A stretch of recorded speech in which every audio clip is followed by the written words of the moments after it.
మనము కూర్చునేది దేవునికి తెలుసు, మనం నిలబడేది దేవునికి తెలుసు, మన మనసులో ఏమనుకుంటున్నామో దేవునికి అన్నీ తెలుసు. హల్లెలూయా. మంచి ప్రత్యుత్తరం ఇచ్చే వ్యక్తులుగా మనం ఉండాలి. మంచి ప్రత్యుత్తరం ఇవ్వాలి అంటే దేవుని సన్నిధికి వెళ్ళాలి. హల్లెలూయా. ఋతు, బైబిల్ గ్రంథంలో ఋతు ఉన్నది. ఆ ఋతు బోయాజుతో చక్కని ప్రత్యుత్తరం ఇస్తూ ఉన్నది.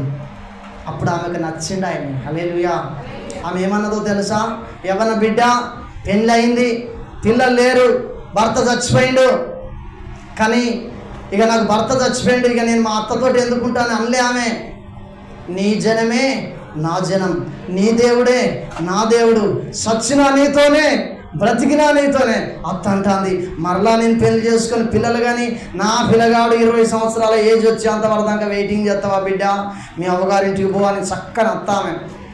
మీ అవ్వగారింటికి పోయి పెళ్లి చేసుకొని మంచిగా బతుకుపో